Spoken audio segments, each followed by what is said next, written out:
Hello everyone, welcome to What If Issei Was the Son of Madara Uchiha movie. Before we start, please go support MeliodasElReyDemonio for writing that awesome fanfic. This is the translated version I made. There will be some mistaken character's gender, but of course Issei is a male. The powerful and legendary Madara would have had 2 children before his death, but how is this possible? Chapter: A New World. The boy would wake up from a long sleep in a kind of cave, seeing around him surprised. This boy was a young Uchiha named Obito, who would look to the side and see 3 people. One of them was an old man, and the other 2 were children who paid attention to what the old man was saying. The young Obito would not say a word, but in a moment he would see how the old man would look to the side, and his eyes would light up a purple color, creating what appeared to be a dark portal. Those 2 boys, without thinking twice, would jump into that portal, but not before saying goodbye. Boy. Goodbye, father, with a sad tone. Girl. We'll be back soon to find out if you fulfilled your dream. Nostalgic. Without further ado, these kids would cross that portal, which would disappear after a few seconds, and that old man, the legendary Madara, would take a look at the young Uchiha. On the other hand, those kids were crossing a dark place where they could see images from different eras, but at any moment, something would happen, and the girl would be sucked into another portal. Boy. Sister. Trying to help her. Finally, another portal would appear that would swallow the young black-haired man, who would appear in the sky hundreds of meters above the ground and was able to see an entire city. The young man couldn't stop thinking about his sister, so he wouldn't react. But after a few seconds, he realized the situation and drew his sword from his back, stabbing it into the wall of a building, gradually slowing down, but splitting the immense skyscraper in 2. Being about 20 meters above the ground, he decided to jump to another building so that the people there couldn't see him, and he ended up hiding. Issei. Where am I? Walking through the city. This would attract the attention of many people because of the sword, since it did not seem to be missing, in addition to his serious face, which seemed to have no emotions, but at one point a police car would stop next to him. Police. Where are you going with that sword, young man? I would ask in a somewhat aggressive manner. The black-haired man would simply look at him without any importance and continue on his way, at which point the officer would get angry and pull out a taser, pointing at the swordsman. Police. Where do you think you're going? I just asked you a question with great fury. The swordsman would stop and turn his head slightly, looking at the policeman while activating the Sharingan in his eyes, creating an illusion in the policeman, who would start screaming like crazy and turning around, while Issei would simply continue on his way. The Uchiha would end up staying in an abandoned factory all day while he thought about his sister and what he could do to see her again or simply know where she is, but nothing would occur to him since he could not create portals like his father because he did not have the Rinnegan. A few years would pass since his arrival to that new world, in which he took the opportunity to learn more about the place in which he would begin to live, its rules, customs, etc. But what surprised him the most and at the same time angered him was that humanity was common, therefore ninjutsus did not exist, or they ceased to exist at some point in that world. But to know more about that world, he would decide to go to an academy, and thanks to his power to create illusions, he could easily enter as a normal student. Hey idiot, give me your money, aggressively hitting the desk. The young Uchiha, who would be looking out the window, would turn his face towards that burly bully who had a conceited face. Issei. Did you talk to me? He would ask without a hint of emotion. Bully. That's right, stupid emo, give me all your money if you don't want me to beat you up, smiling. Issei. Why do you think I have money? I would ask. Brabukin. Because you're a nerd, and nerds like you come from families with a lot of money with a little bit of aggression. Issei. Well, too bad for you, right now I don't have anything to give you, I would answer calmly. Brabukin. Oh yeah? Let's see then. That burly bully would grab the black-haired boy by the jacket and lift him a few meters off the ground, but Issei would grab him by the neck and squeeze him with great force, causing the bully to drop him as he would begin to choke. All the boys in the class would be surprised to see that the grip would be so strong that it would even lift the burly bully off the ground a few centimeters. While he tried to get out of the hands of that boy who seemed to be innocent, the bully tried to hit him, but it seemed like his blows were directed at a wall, since the Uchiha didn't move an inch. Issei. Do you think you can come all the way here and abuse me that easily? You're very wrong, and I'll teach you why right here. Very calmly. The strongman tried in every way to make Issei jump him since he was running out of air and his face was beginning to change color. The black-haired man, seeing this, would simply let him go, letting him fall to the ground while breathing very hard, trying to regain his lost air, looking fearfully at the Uchiha, who looked at him with superiority, but in case he hadn't made it clear. He would give him an incredible kick in the stomach, which would take away even more air and make him crash against a blackboard, destroying it, leaving the bully unconscious. After what happened, Issei would be called by the principal and expelled, which would not interest him, deciding to look for another academy, and thus he would arrive at the Kuo Academy, entering with great ease. Hello. My name is Rin. A girl with a kind smile would speak. Issei. What? How is this possible? I think I've seen this girl in my world, he would say, mentally surprised. My name is Issei, he would answer without further ado. Rin. Nice to meet you, Issei. Since it's your first day I could help you get to know the school if you want, in a friendly way. Issei. Really? Okay, I would need to, I would answer. Rin. Okay. Let's go, taking the black-haired boy by the hand. Something throbbed inside the brunette the moment he took her hand, which surprised him and caused him to slowly begin to change his way of being. Young Rin showed her new friend the entire school room by room, but one was missing, one that, when it was close, would make Issei stop suddenly. Rin. What's going on? This is the last room. Somewhat confused. Issei. This energy is like the one I felt in the black setsu that my father created, he would say to himself. Don't worry, we can come back now. After all, I don't think I'll ever come back here. Rin. Oh, okay, returning together to the classroom before classes resume. On the way these two would talk about different topics and could get to know each other even more, but Issei would tell him that he was new in the city and has been sleeping on the street during those days since he was an exchange student, but since his parents did not have money they could not buy him an apartment. This would make Rin sad for him and invite him to stay at her house, to which he would accept since something inside the Uchiha's head told him to stay close to her. So the classes would end and the two new friends would leave the academy together towards the exit with all the other students of the school, but while they two continued talking the brown-haired man would feel a presence near them and would look to the side seriously towards a small square in which there were trees and bushes, but he would not see anyone, disappearing the presence after a few short seconds. Rin. What's wrong? Noticing the expression on his friend's face. Issei. Don't worry, I just thought I saw some raccoons fighting, looking back ahead. Rin. Oh, how strange comment. These two would finally arrive at Rin's apartment, but to the brown-haired boy's surprise, she lived alone in that place. Issei. And your parents? He would ask, leaving his things. Rin. They are traveling, something suspicious. The Uchiha would notice this, but would not give it any importance, and they would entertain themselves with various things for a few hours until bedtime, spending the night in that small apartment sleeping in separate places. Chapter Combat. The sun would appear through the blinds of the apartment where Rin and Is would have slept, waking the young woman who would glance towards the bed where the black-haired man would have been, but he would not be there, which would make her miss her. Rin. Oh, how strange, preparing her breakfast. On the other hand, we see the Uchiha walking through the streets of the city like a normal person, or that's what he thought, since his ninja suit and his sword attracted a lot of attention from people who looked at him strangely. Issei. I guess the outfit is strange for all these people, he would say that to himself. Throughout the entire journey, he would never let his guard down as he felt that he was being watched at all times, so he decided to move away so as not to cause any chaos in the city and not kill innocent people. He would walk a little out of the main city towards a huge plaza which had many trees around it. After walking for a few minutes in that place he would get tired, look to the side and quickly make a movement of his hands, followed by spitting a large amount of fire from his mouth towards some trees about 30 meters from him. Everything would be turned to ashes and a few trees would catch fire, spreading at great speed, but the Uchiha would activate the Sharingan and look seriously at the silhouette that would be seen in the fire, which was of a girl who would quickly escape from all that fire. It can't be, the white-haired girl would say. Issei. The one that can't be. Behind that spy. This girl was none other than Kaneko, who would be surprised to see how someone could get behind her without her being able to feel it. She would quickly turn around and walk away a few meters, but would be a little scared when she saw the boy's intense eyes. Issei. Who are you and why have you been following me? Seriously and somewhat angry. Kaneko. Don't mind, I'll take you to Butcher right now, ready to fight. The Nekomata would launch itself against the black-haired man, who would begin to dodge its blows with some difficulty, but would counterattack with a blow to his stomach, which would be blocked by the lowly. By grabbing his fist, she would do a 360 turn in the air, throwing a kick that would hit him in the face, sending him flying against the burning trees. Issei. Bad damn, trying to get up while his mouth was bleeding. Kaneko. I don't want to do this, but these are Butchu's orders, something serious.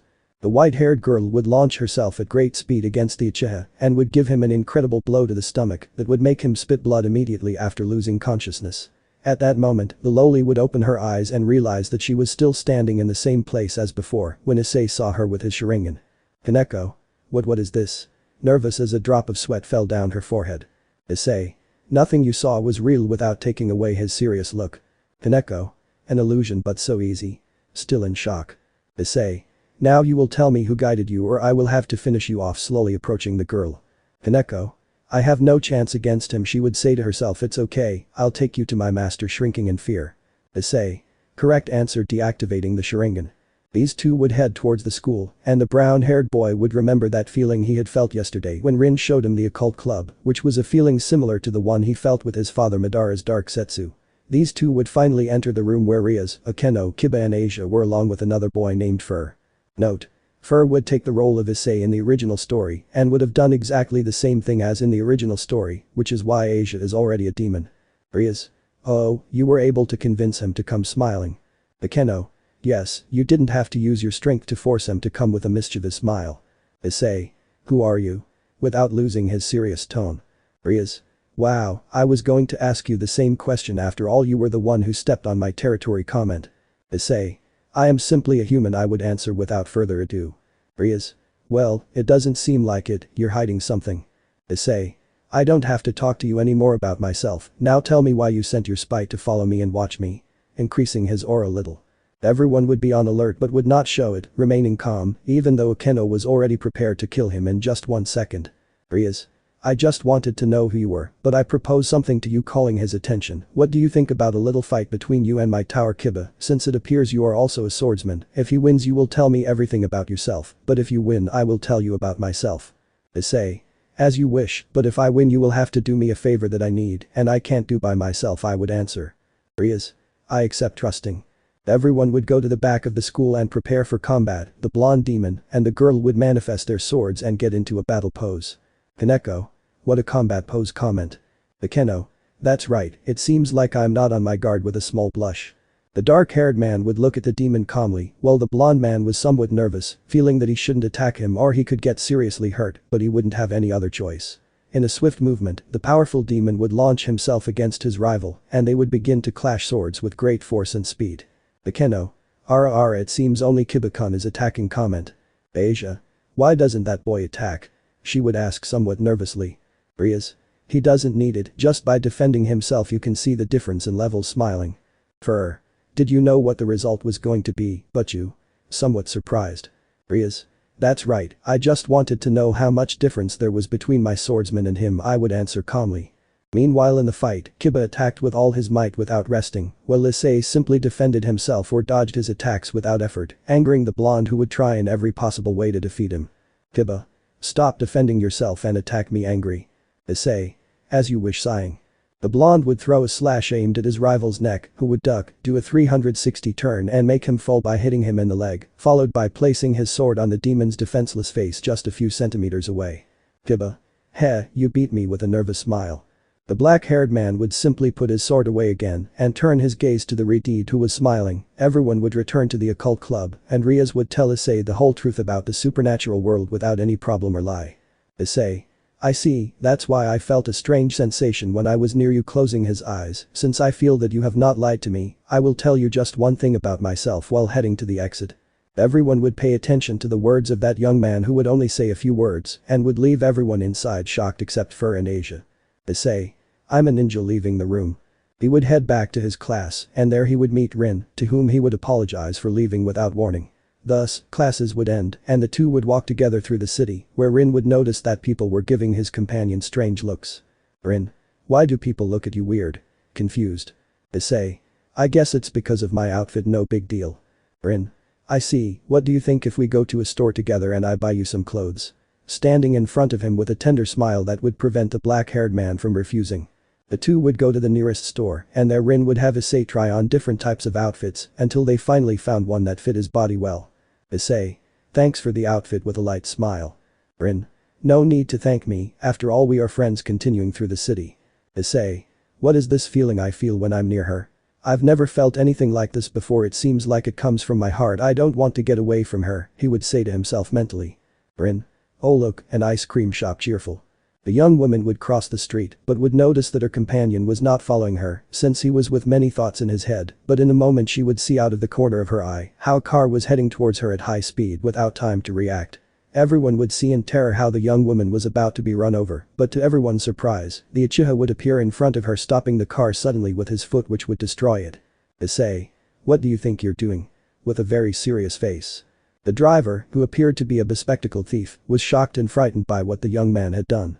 The black-haired man dropped the car and grabbed it by the front underbody, flipping it backward, causing it to fall backward and destroy it.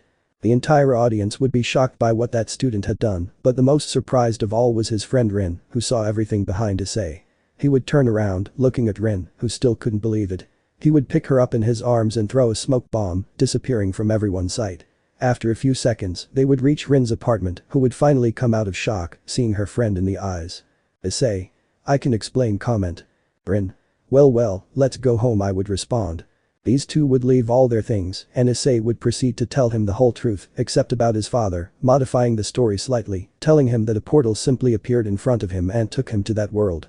After several minutes of telling him the truth, Rin wouldn't understand, promising not to tell anyone about him.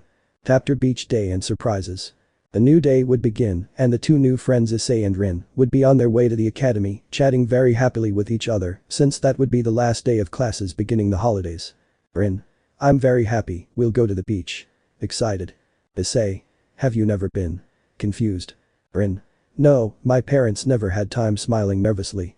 Issei. Well, you like it, we can also surf, with a small smile. Rin. Of course. Continuing with the conversation. Classes would begin like any other day, as nothing paranormal would happen. The two would return home to pack their things and head to the beach, since Rin had a cabin on the beach to stay in during their stay. Everything was ready, and they would set off on a new adventure, arriving while the sun was still shining, and everyone was having fun. Issei. What do you think? Smiling. Rin. It's perfect, it's just like in the movies, with a nervous smile. So these two friends would spend the remaining hours before the sun disappeared having fun on the beach, doing different activities together. Night would fall, and these two would return to the cabin they had rented and spend the night together, but very embarrassed, since there was only one large bed, and they had to sleep together. So the days would pass where they would have a great time together, becoming closer and more confident among themselves, but one day something unexpected would happen. They would run into none other than the group of Rias. Rias? Issei? I would ask. He would be lying on the beach next to Rin looking at the ocean while they talked, but upon hearing that voice the two would turn around, and there they would see the Redeed with her group. Issei. Oh Rias, I didn't think I'd see you here, comment. Rias. We just arrived, you know, summer vacation, comment. Rin. Good. We can spend them all together happy. Rias. Really? Happy. Issei. Of course, but this is our last day since we will go somewhere else, with a calm tone. Thus, Ria's team would join Issei and Rin, having a good time for hours, where they would have even more fun among themselves, playing volleyball, eating ice cream, etc. At one point, Uchiha would approach the ocean and look at it with great peace. Issei. Where are you, sister? Sighing. Rin. What's wrong, Issei? Approaching his friend. Issei. It's not being interrupted. A huge monster would emerge from the sea, attracting the attention of everyone on the beach, who would flee in terror. This enormous monster was almost 30 meters tall, with tusks larger than those of an elephant. Rin. What is that? She would ask, terrified. Issei. Stay behind me, Rin. Looking at that monster somewhat nervously. Kiba. What do we do, but you? He would ask, upset. Rias. Nothing for now, if we do something we could harm Issei and Rin, let's see what he does, and if he can't we intervene seriously. The demons would prepare to attack at any moment that enormous monster that had appeared out of nowhere. Meanwhile, Issei and Rin would be slowly retreating without turning their backs, but that creature would notice the presence of these two, and the first thing it would do is attack them with one of its enormous tentacles, to which the brown-haired man would quickly carry his friend in his arms and jump away from there, but the titan would continue attacking with great speed and force. Issei. Curse, trying hard to dodge all those attacks. Rias. Issei. Give me Rin. Approaching him quickly. Issei. I'll leave it to you, handing Rin into his arms. Asia. Careful. She screamed in fear. One of the monster's tentacles would hit them full on, to which the blonde would close her eyes, since she didn't want to see that scene, but when she opened them a few seconds later she would see something impressive, a kind of blue skeleton had protected them and stopped the blow with ease. Akeno. What is that creature? I would ask, surprised. Kiba. It's probably one of Issei-kun's abilities, he commented, surprised to feel the presence of that skeleton. Kaneko.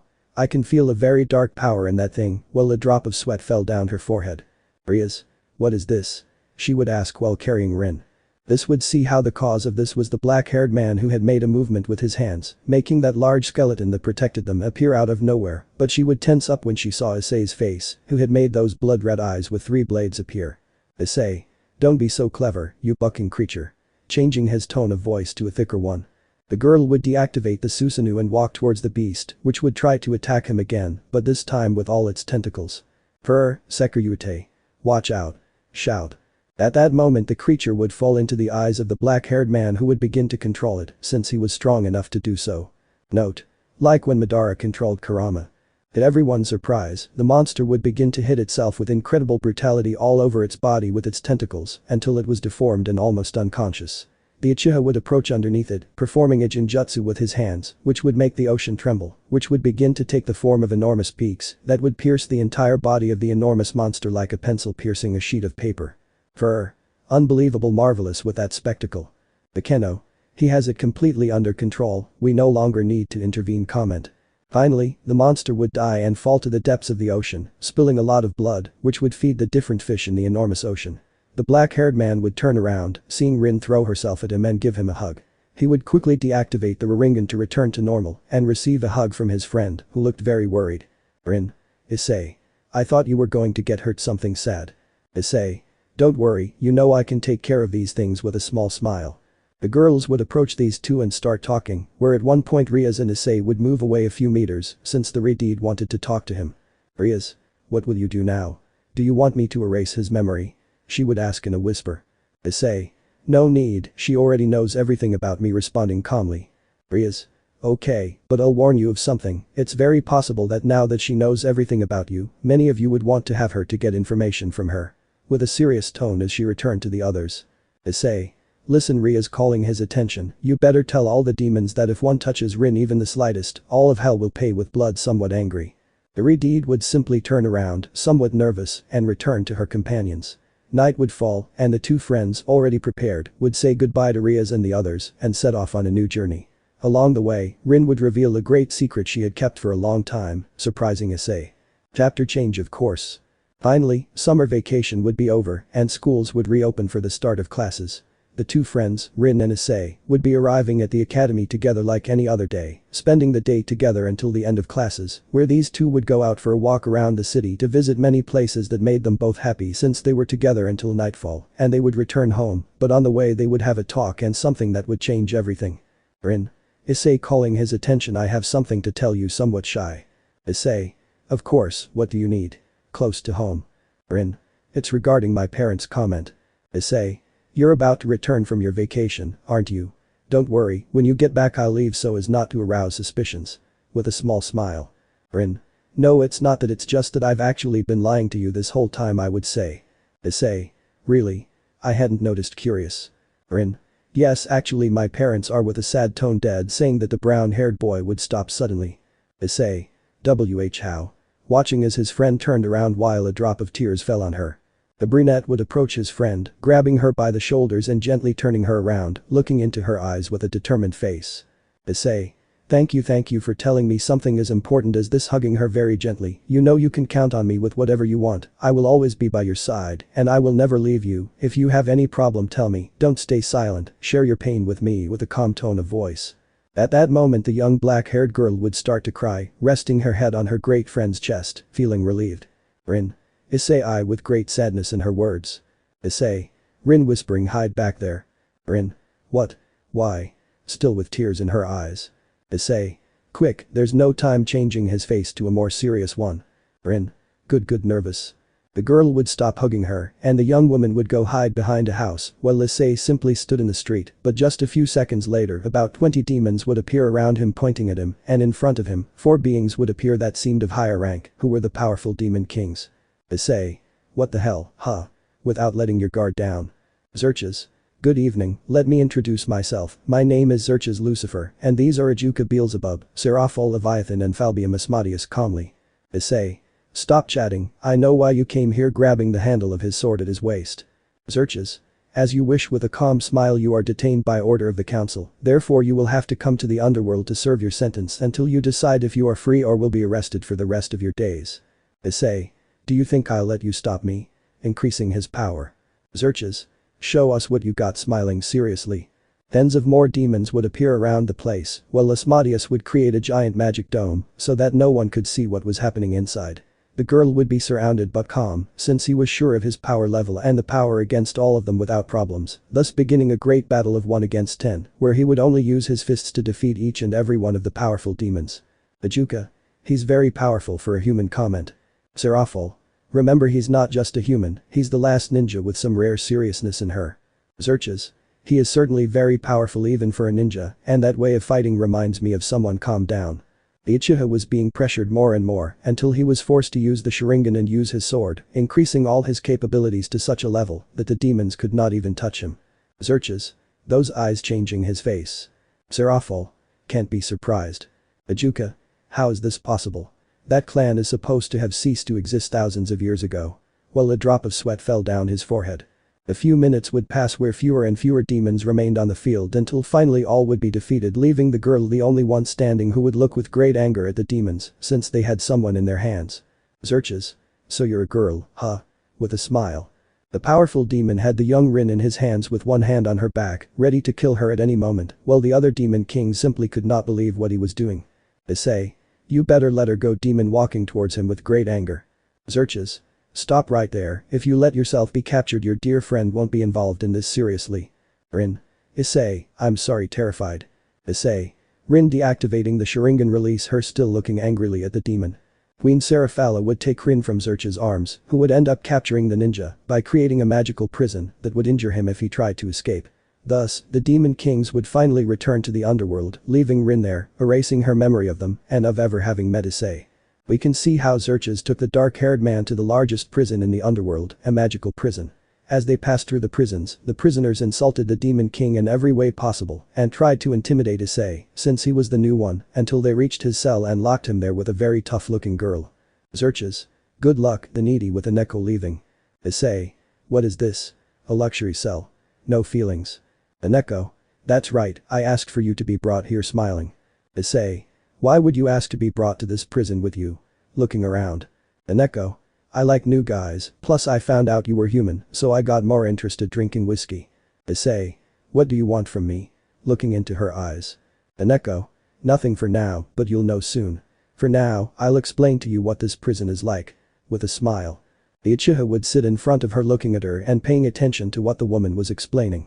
The prison was inside a huge mountain which was in the middle of the snow, since any demon that came out of there would die within a few minutes from not being able to bear the strong cold. Right now they too are on the highest level, therefore the level where the prisoners are weakest. As you go down in level the danger of these is higher, but the worst thing is that on each level there is a boss, so to speak, which is the one that must be defeated if you want to continue going down to the lowest level where the strongest people are in addition to security. Issei. I see, so the only thing I have to do to get out of here is go down, right? Closing his eyes. Aneko. One more thing, kid, in this place you can find everything from demons, angels, dragons, goblins, etc. so don't confess, he would finish saying while taking the cigarette out of his mouth and exhaling the smoke. Issei. So the reason why you asked me to come here is because you want me to take you out of this place, since as a human being, you could withstand the cold outside better. Seeing the prisoner smile. Aneko. That's right, being a demon I couldn't stand the cold, smoking again. Issei. And why is this place so luxurious? Looking at her seriously. The girl would simply smile and snap her fingers, and then the place would completely change into a prison like any other, something that would surprise the girl a little, since she could also create illusions, but in a different way. Issei. How is it that you can use powers in here?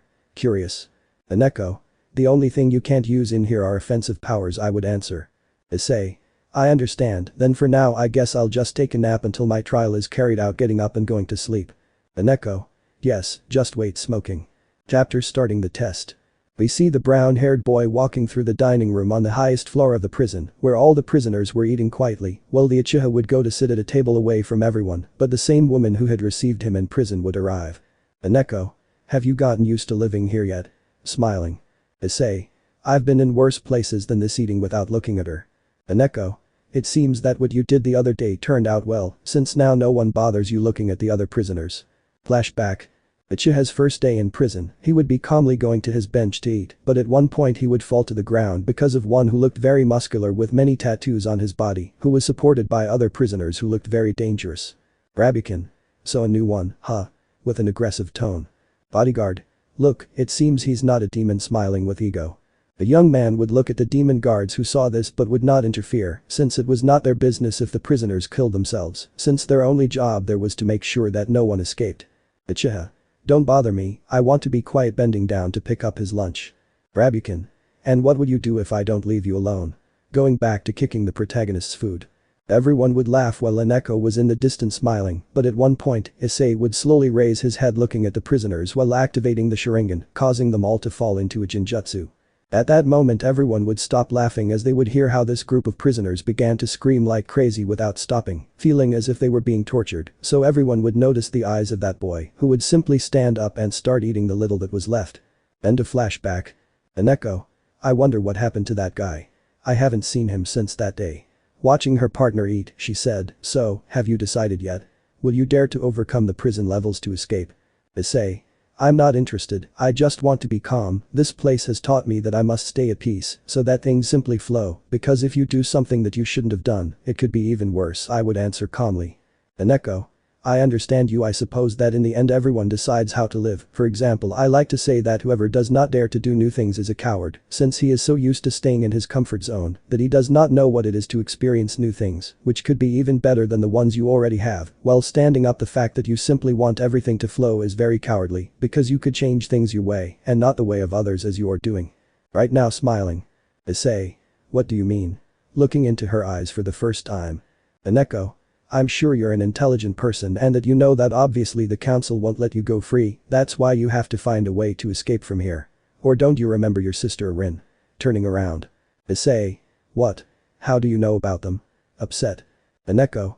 I know many things. Boy giving him one last smile as she left. The black-haired man would sit down again, but with a different face which showed surprise as well as nervousness, while many thoughts went through his head. Issei.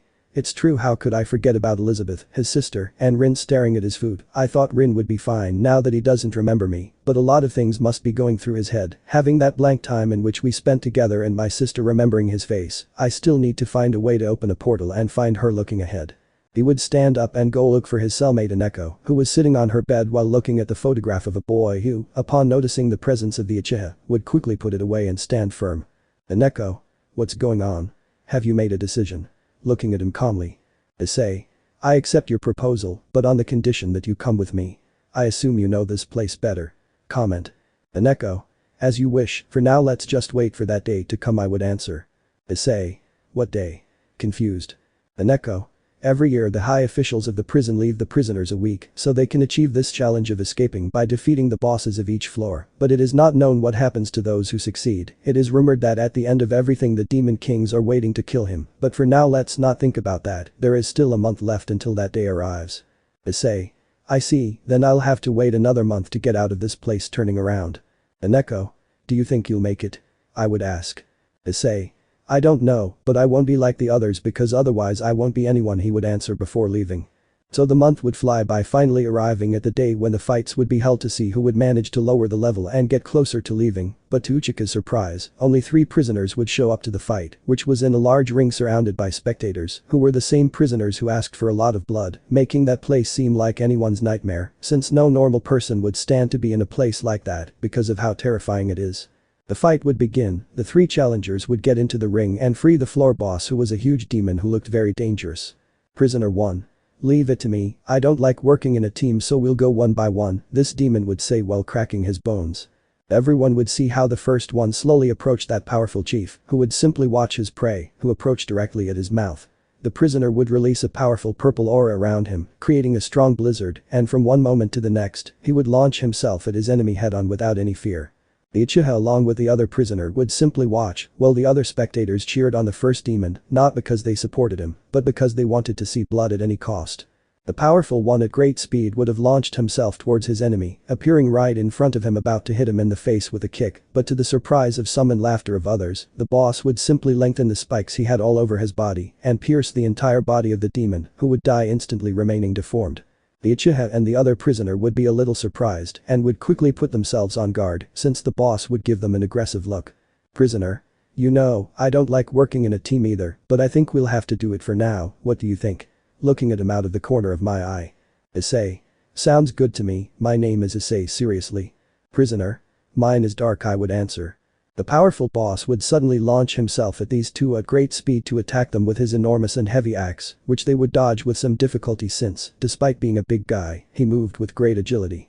They would try to counterattack, but the boss would have no blind spots, so they would decide to attack with long-range techniques. Issei. Kaiten Gakakyu no Jutsu, throwing a huge amount of fire towards his enemy. Dark. Incredible, does he belong to the Phoenix family? He would ask himself.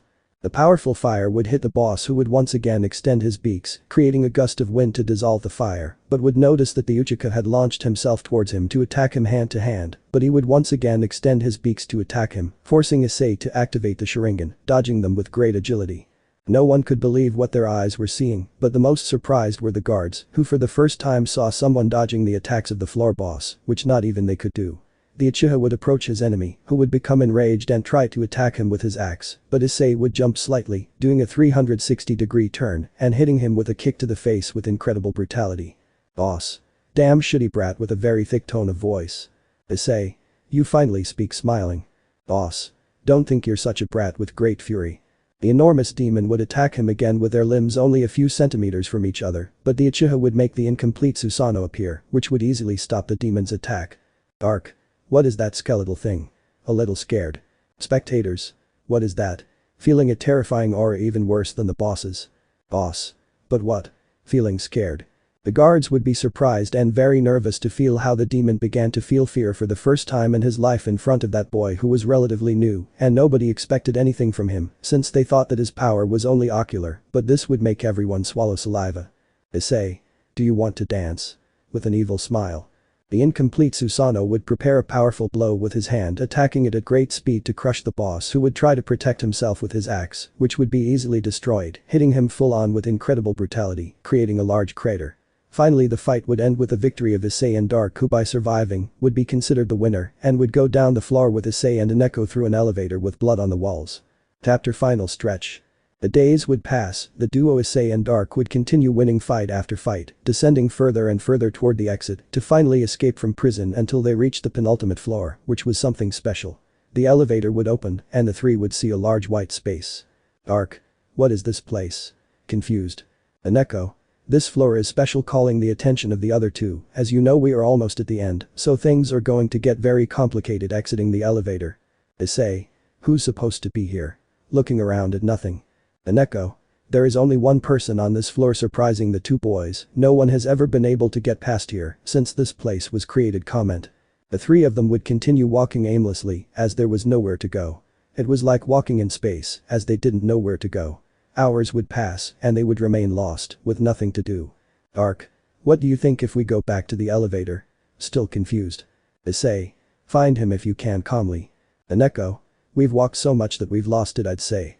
These three would continue walking for a few more minutes, but at one point they would see something far away, so they would start running towards that place, and when they arrived, they would be surprised since little by little they could see more clearly that it was the same elevator they arrived in.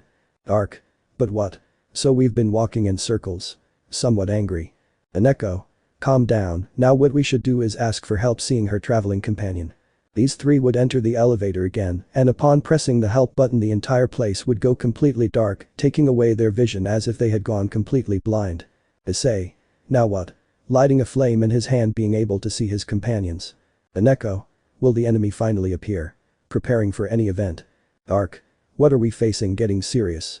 At one point they could see something moving in front of them in the middle of all that darkness, illuminated simply by a flame created in the Uchiha's hand, who became scared and threw it at whatever was out there, but when it was illuminated they would see with terror an enormous monster which they had no way to describe other than disgusting. Dark. What is that? Opening his eyes as he took a few steps back and collided with the wall of the elevator. Akeno.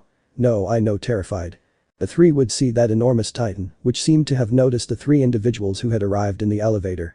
This enormous monster would point at the trio with 6 enormous tentacles, with which it would attack them. Issei. Get out of here. He would shout. The two would quickly react and exit the elevator, narrowly dodging that attack which would easily destroy the elevator. Issei. Separate and attack from afar. He would shout somewhat nervously. Damn, what is this thing? He would ask himself. Thus an impressive fight would take place in which the trio had no chance of even getting close to that thing, since it had attacks of all kinds, both defensive and offensive, which prevented these three from getting close to it. Akeno. Damn, we can't do anything, falling to her knees while bleeding. Issei. Get away, Akeno. He would shout from afar. Akeno. TSH, this thing is a nightmare, jumping back. Dark. Take this, you filth. Angry. The powerful demon would create a bow with a kind of purple magic and would shoot an arrow at his enemy, which would crash against a kind of invisible barrier created by that monster, but to everyone's surprise, the arrow would disintegrate into particles which would surround the enemy, creating enormous magic circles from which magic would come out of all the elements such as water, fire, wind, earth, lightning etc., thus creating great chaos. Issei. Since when do you have something like that saved? He would ask surprised. Dark. I've been saving it for the first one, but I had to use it against this one, which is the second one with a small smile. Several seconds would pass in which all of Dark's energy would disappear because of using that attack, but to everyone's terror, this attack had not had much effect on that thing, which would point its hundreds of tentacles at the demon who was on his knees looking at his enemy with a smile. Issei. Get out of there, Dark. I shouted, wanting to help him. Without further ado, the dark demon would be pierced by the tentacles of that enormous monster, which would end up massacring him without letting him say a few words of farewell. The Uchiha and Akeno would see this firsthand and would be terrified, but something would change in Issei's eyes. His three-bladed Raringan would take on another form. Issei. No, it can't be, he said to himself with his eyes wide open in terror. A purple aura would begin to surround him, while little by little a skeleton would appear which would take another form, acquiring flesh and armor, becoming increasingly enormous. Akeno. What is that? Looking in surprise, that same skeleton is the one from the other day, seeing how it changed. The Uchiha would finally stop complaining and stare furiously at the monster as it rose into the air, carrying the perfect Susanoo it had just unconsciously created. This enormous being, created by the Uchiha, would manifest in its hands an enormous eye almost twice the size of the Susanoo. Issei. You'll regret it with great fury. That enormous monster that had killed Dark would once again produce even more enormous tentacles, which could be counted by the thousand, attacking with everything the new Issei who would simply walk slowly towards his enemy, while the tentacles simply broke when they collided with the perfect body of the Susanoo. Akeno. Incredible, now he doesn't do anything to her, shocked as she stepped back even further. The enormous monster would try to attack him with everything he had, but nothing could pierce the resistant armor of the Uchiha who demanded blood from that disgusting being a few meters away from him. The Uchiha would raise his enormous side and would try to cut it in two, but a powerful barrier would be created colliding against the side, creating an incredible clash of powers. Finally, after a few seconds, Issei would manage to cross that resistant barrier and cut the enormous monster in two, creating a rain of blood that seemed infinite, staining the entire Susanoo with blood, creating a terrifying scene in the eyes of Akeno.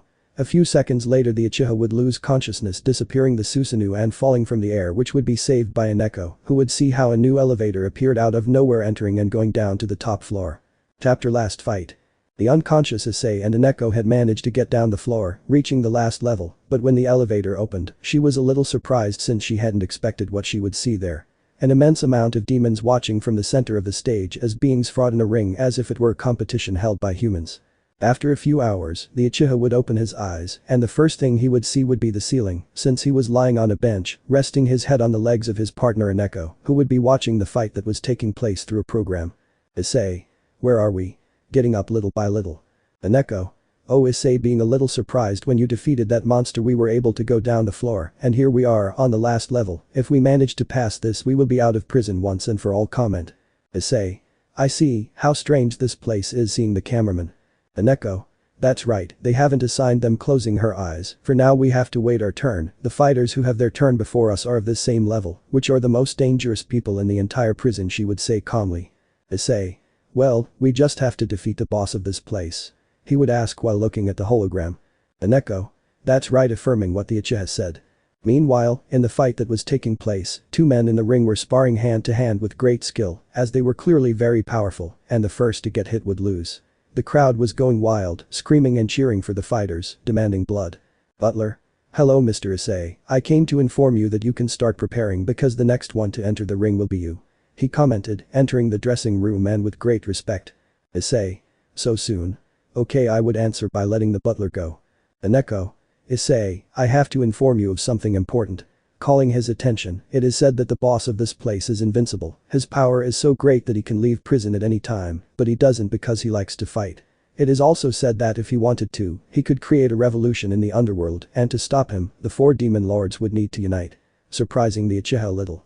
Issei. Then it won't be easy, I must be ready, stretching his body. He would take off his clothes and put on some fighting trunks that were in the boxing outfits so he could fight freely.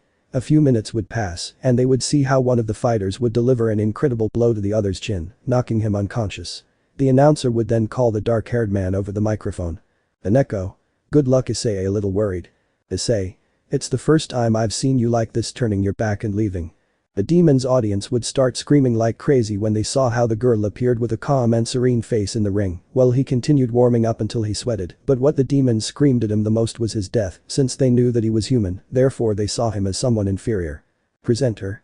On the other hand, we have the current champion and the most powerful being in this prison, the mighty Jack. Making the entire audience excited.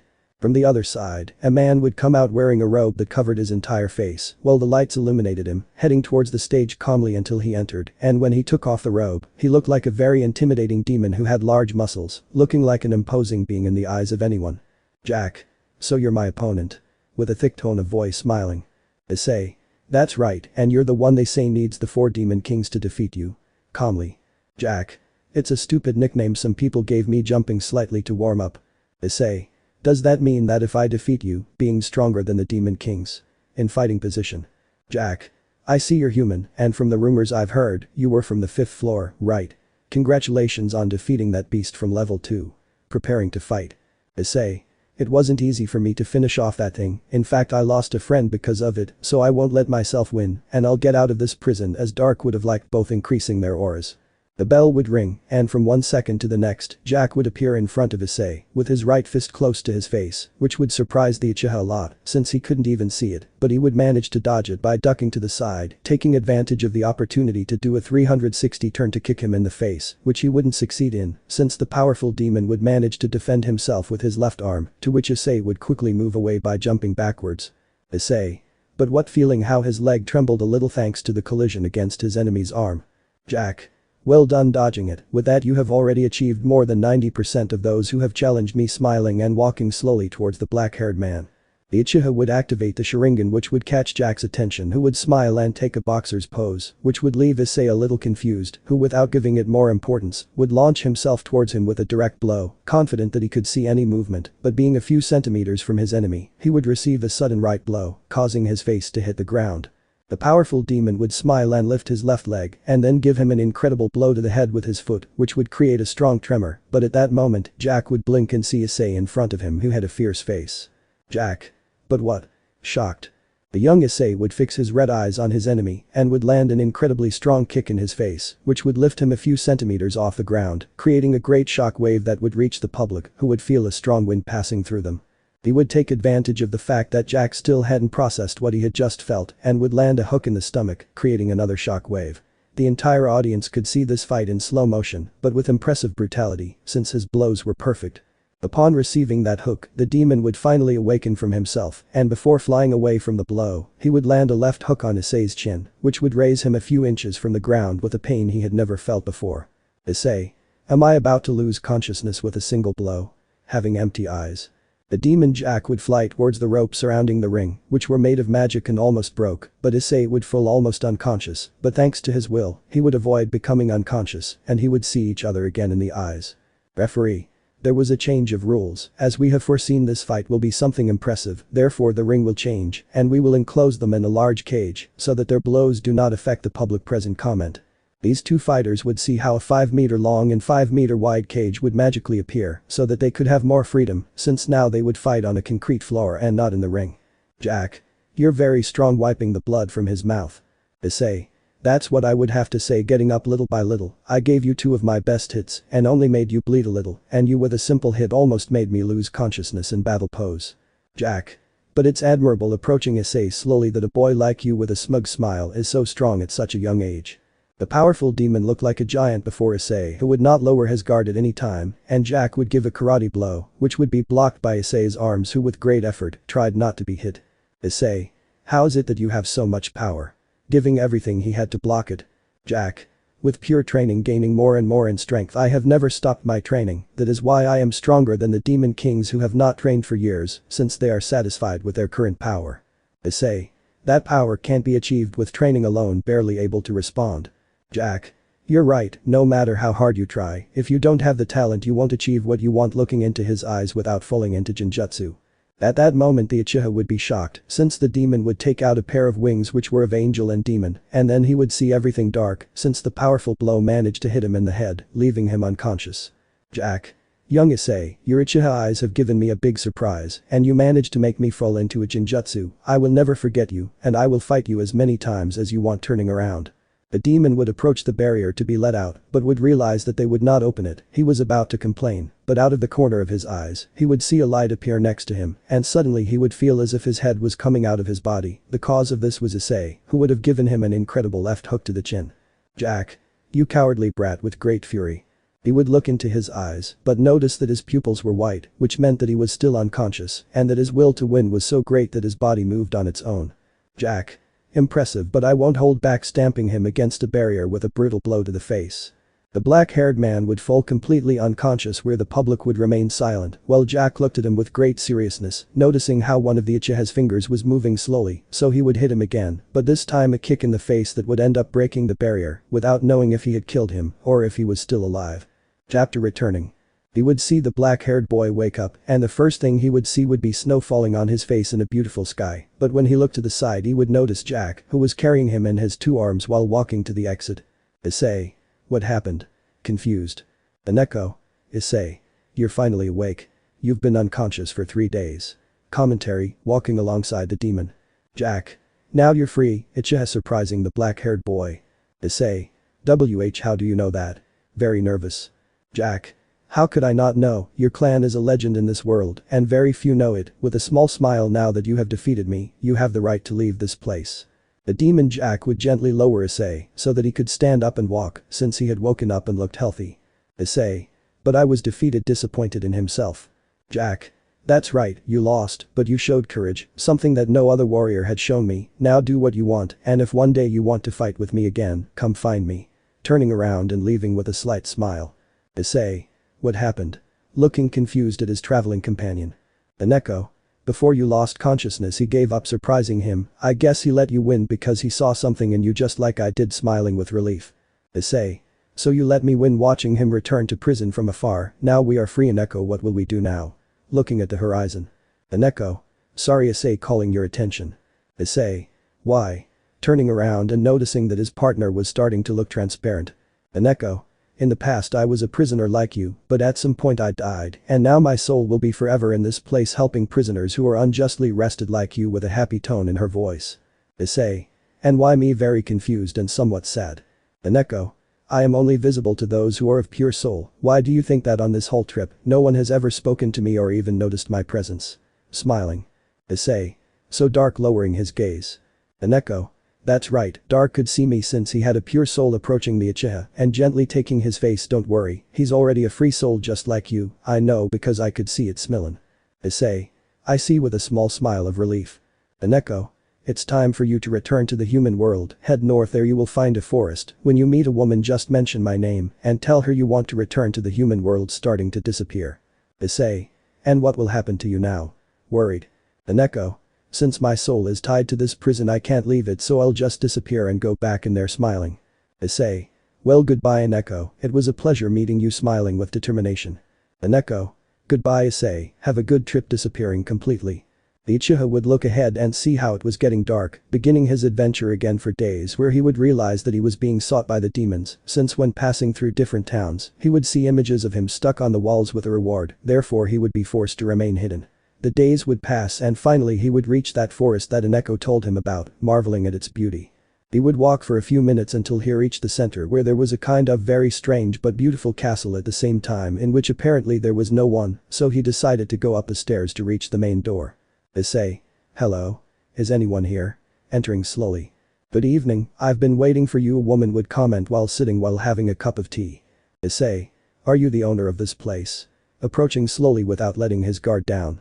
That's right, my name is Elaine. I felt your presence since you entered my forest, but I let you pass since I didn't feel evil in your heart. Taking a sip of tea. Issei. I was sent to this place by Aneko, she said that you would help me get to the human world. Elaine. So, Aneko, huh? So I helped you get out of prison. Smiling nostalgically. Issei. That's right, thanks to her I'm free, I would answer. Elaine. Very well, if you are sent by her then I will help you get to the human world, leaving the cup on the table and standing up. After all, I owe her a big favor. These two would go down the floor and arrive at a room which had nothing in it but a kind of portal. Elaine. With this I can send you to the human world. It has been many years since it has been turned on, so I must do it by an echo approaching the portal and placing his arm inside a hole that had. At that moment, the place would begin to shake with great force, while the portal slowly took on a light blue color as it was lighting up. After a few seconds, it would finally activate, creating a powerful light that would blind them both.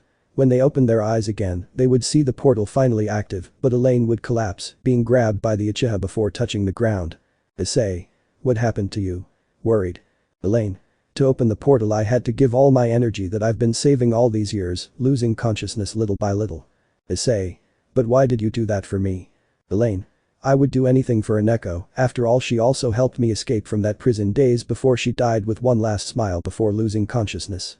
The black-haired man would gently place her on the ground and look at that portal seriously, noticing that it was slowly losing color as it was fading.